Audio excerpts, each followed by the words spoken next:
travaille aux côtés. C'est ça, c'est un compagnon, ça va faire une interface, un objet transitionnel pour l'accompagner les pièces structurées, l'interface, l'accompagner aussi dans son dispositif. On a pensé à des fonctionnalités pour faire un outil supplémentaire. Par exemple, la communication, on travaille autour des émotions, on travaille aussi peut-être pour se calmer, avoir des choses comme ça, ou de structuration de l'emploi du temps, par exemple, des lettres, comme une enceinte connectée, demander qu'est-ce que je fais après. Après il y a la récréation, après il y a une orthophonie. Non, on est en expérimentation. On a un terrain d'expérimentation. En mars 2024, voilà, on vient de commencer en septembre. C'est un message oui, c'est ça. C'est la mascotte. C'est ça. On a déjà des très bons retours des enseignants. Oui, ça commence. Il y a beaucoup d'attractivité pour les élèves, donc maintenant il faut qu'ils soient au rendez-vous. On se respecte. C'est pour quel âge? C'est en élémentaire. C'est aussi collège. Il y en a aussi en collège. On essaie d'avoir des différents lieux d'expérimentation pour pouvoir justement voir ce qui peut servir les différentes fonctions selon l'âge. Alors du côté de TEDx, il y a des apparences un peu différentes selon les... Oui, on peut mettre des avatars tout à fait pour que l'enfant exprime son état, son émotion. Pour TEDx, c'est surtout l'objectif d'un lien avec la classe. C'est plus un objectif de lien social plus que de continuité pédagogique. Parce que ça, c'est géré par la PAD. Je serais heureux de faire les résultats de l'expérimentation. On vous les transmettra. Merci beaucoup en tout cas pour votre soutien. Merci. Au revoir. Donc à l'origine, nous, ce qu'on propose, c'est vraiment des interfaces sur ordinateur. Donc elles se présentent toutes de la même façon. Donc on a une partie bloc UI, donc c'est de la programmation par bloc, donc avec toute la catégorie et donc tous les blocs de programmation, donc soit de la carte électronique ou là dans le cas du robot du Buddy. Donc là par exemple dans la catégorie affichage, on peut gérer toutes les lettres du robot et l'affichage des expressions du Buddy. Et donc après, il suffit simplement de glisser les blocs sur le workspace, ce qui permet de ensuite programmer le robot. Donc on a cette partie qui est le simulateur, donc on peut voir en direct en fait, sans avoir le robot avec soi, voir ce que ça va faire en réel. Et on a une dernière partie qui est en fait la partie code, où là c'est un peu plus avancé et ça permet par exemple au lycéen de vraiment s'intéresser à la partie programmation pure, c'est du Python ici, mais ça pourrait être un autre langage comme du C++ pour certaines interfaces. Donc ça c'est ce qu'on faisait à l'origine, et donc pour le Buddy, on a dû créer une application Android pour pouvoir programmer le Buddy depuis son interface, donc il a sa propre interface. Et donc on retrouve exactement le même système, donc avec la toolbox, donc avec bien sûr tous les capteurs du Buddy. Voilà, donc on retrouve exactement les mêmes catégories, donc tous les actionneurs et les capteurs, donc qui permettent de détecter des obstacles, etc. Et de pouvoir vraiment programmer le Buddy vraiment simplement. Donc là, pour la démonstration, j'ai juste fait un programme qui va changer son expression du visage et changer la couleur des lettres. Donc une fois qu'on a fait notre programme, on a juste à appuyer sur lancer sur le Buddy. Donc là, il va lancer le programme. Je vais masquer la vue. Et voilà. Simplement. On a aussi un dernier système qu'on a implémenté il n'y a pas très longtemps, c'est la programmation à plusieurs, donc collaborative. Donc c'est-à-dire que sur un même projet, on peut avoir plusieurs élèves qui programment en même temps et on verra aussi les transformations sur le Buddy directement. Donc c'est un peu plus pratique que de passer directement à plusieurs sur le Buddy. Et donc on peut aussi enregistrer des projets et aussi les ouvrir sur le Buddy. Il y a un système de QR code. On peut partager des projets juste avec un simple QR code. On peut le scanner au Buddy et il va reconnaître le QR code et ouvrir le projet et pouvoir lancer le programme très facilement. C'est une société quand même assez récente.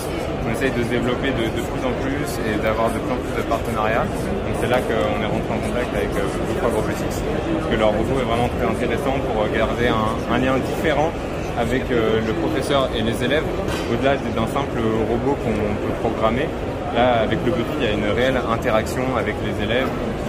C'est vraiment la principale force de ce robot et ce qui nous a intéressé dans ce projet en fait, de pouvoir réaliser cette application et cette interface vraiment pour ce robot.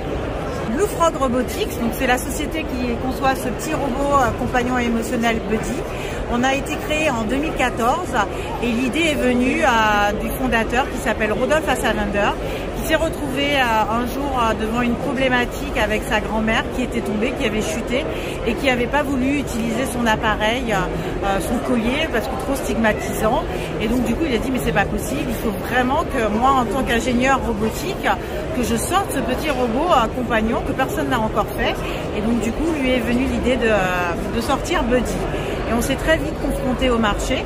Et on s'est rendu compte qu'en fait, Buddy, il pouvait être plus qu'un compagnon pour les seniors, il pouvait être un assistant pour les personnes vulnérables, pour aussi aider l'éducation des enfants, les enfants à besoins particuliers, les enfants empêchés, les enfants qui sont hospitalisés, qui ne peuvent pas aller à l'école.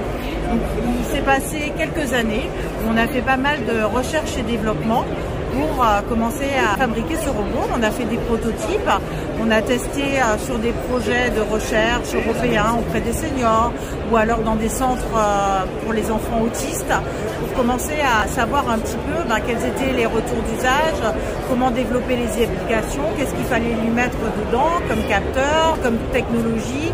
Et en fait aussi toute la clé a été dans le design du robot parce que comme vous voyez c'est un robot qui est très mignon, qui est attachant. Et ça, c'est vraiment la clé pour pouvoir interagir avec une machine.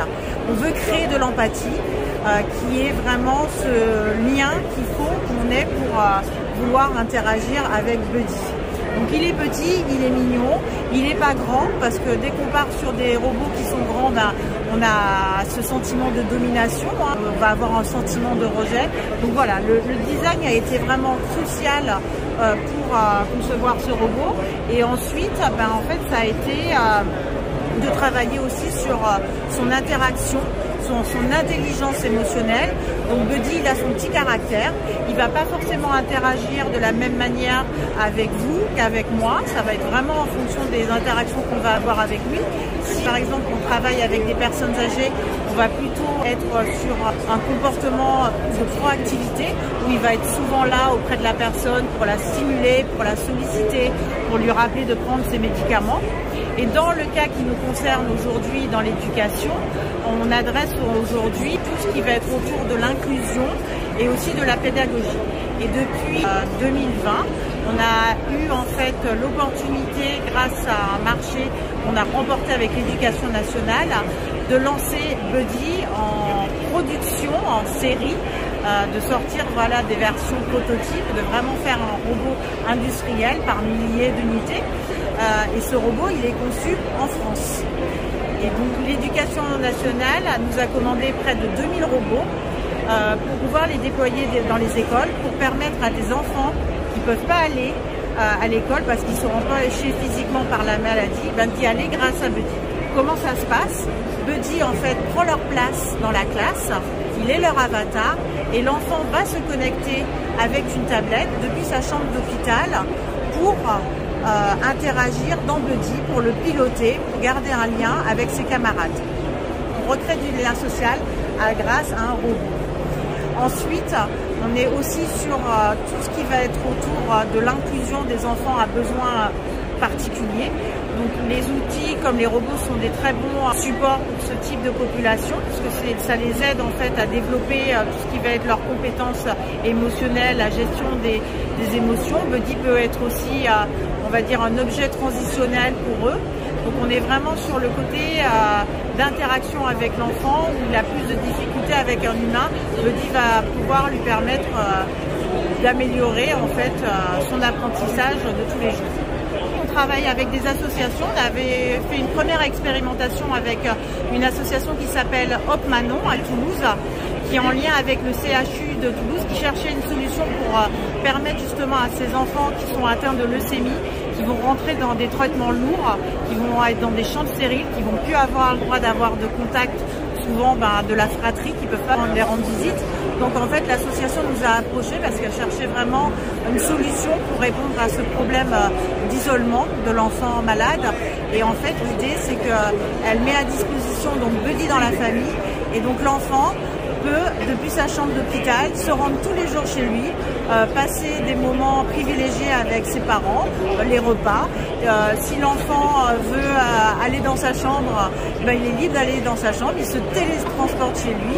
Il peut même aussi jouer avec, on a un petit enfant qui s'appelle Gabin, 6 ans, qui allait tous les jours voir son poisson pour voir comment il se portait, ou aller passer du temps avec son frère qui jouait à la PlayStation. Donc voilà, on est vraiment dans le côté, on recrée ce lien social et qui est vraiment crucial aussi pour la guérison. Et justement, le CHU de Toulouse a mis en place une étude clinique pour montrer les bienfaits de ce dispositif dans la guérison.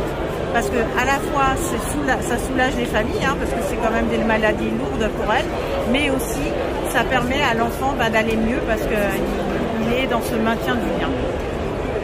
Voilà, l'accompagnant de l'enfant, l'assistant du professeur qui va pouvoir utiliser le robot pour diffuser ses cours, pour travailler vraiment sur des programmes en particulier, et parce que c'est beaucoup plus sympa des fois d'apprendre ces tables de multiplication avec Buddy. On est vraiment dans l'apprentissage ludique, on apprend en s'amusant avec Buddy.